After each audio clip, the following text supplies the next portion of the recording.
This is what I would have done if I had to start in Japanese again. Hey, soy Iván, un nativo del español con 19 meses en japonés, 46 months in English, and as an athlete, I help fucked up language learners who can't study for more than 5 hours on a daily basis.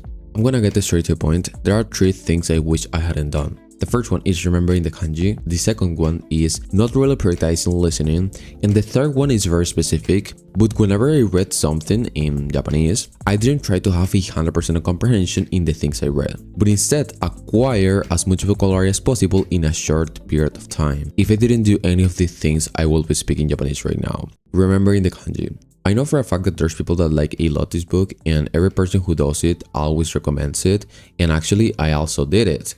And I also had a phase on my learning in which I actually did recommend it, which was like 5 months ago or 6 months ago. But right now, it's totally the contrary, I don't recommend it. So you should probably not even think about this book at all. So there's something that happens with this book, which is that makes you feel like you make more progress than you actually do. And the reason for that is that a lot of people say that it makes you less scared of the grading system. And in reality, yes, it does that, but at a very slow pace. That's the problem. So what I recommend right now is to basically memorize a lot of vocabulary, and with that vocabulary, what you're going to do is either go to a grammar guide or go to do immersion as soon as possible. Yeah, you're probably not going to be able to do even like 1 or 2 hours of immersion at the start because it's going to be kind of painful. But if you don't really like studying grammar, maybe you want to actually just put on practice all of the vocabulary that you're studying in Anki, or all of the vocabulary that you get even on the grammar guide if you want to do that method.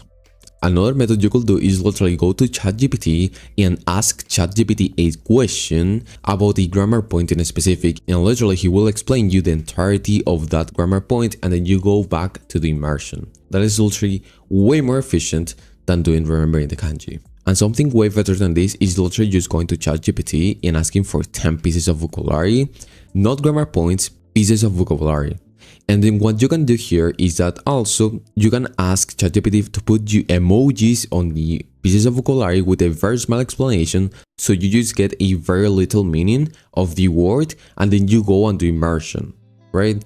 For 20 to 30 minutes, and then try to really notice one of those 10 pieces of vocabulary.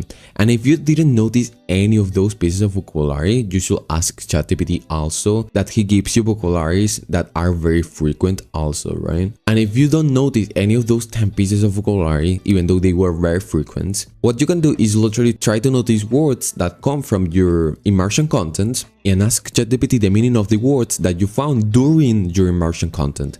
That will help you a lot, and I promise you that if you do this for at least an hour during a month, you will get more progress than when doing remembering the kanji. Let's be honest, why are we learning Japanese? For most of the part, majority of the people want to be conversationally fluent in the language.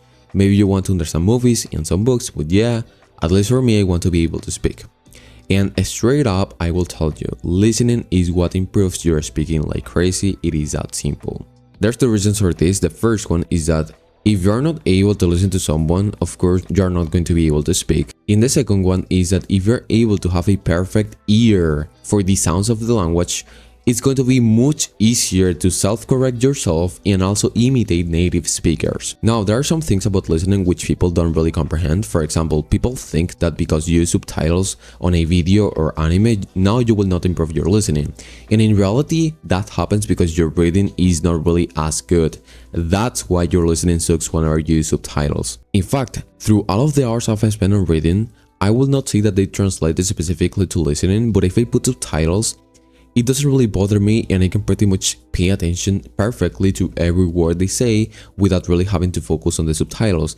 And whenever a word I don't know appears, I take a quick look at the kanji, and usually I already know the word, so that's when I acquire the word in my listening ability. Now, this doesn't really happen a lot with other languages, but with Japanese in specific, it happens. And it's something I've not really seen other people talk about. So you have 2 types of vocabulary in your mind, the listening vocabulary and the reading vocabulary, and the 2 of them are usually really separated from each other, but also one can help the other a great deal. Right now, I probably have like 18k to 20k vocabulary when it comes to my reading, but fuck, do I know that amount of vocabulary in my listening? Of course not, right? But at this point, I know so much kanji that my reading almost doesn't really lack anything. So whenever I put subtitles in a YouTube video, I'm capable of acquiring the word in my listening by just taking a quick look at the kanjis involved in that word. The third thing is try to have as much comprehension, not acquire as much vocabulary. Now, I will not be one of these stupid people saying to you that you shouldn't study more hours or try to acquire as much vocabulary as possible because you will forget it or you will burn out. Brother, study 10 hours if you want.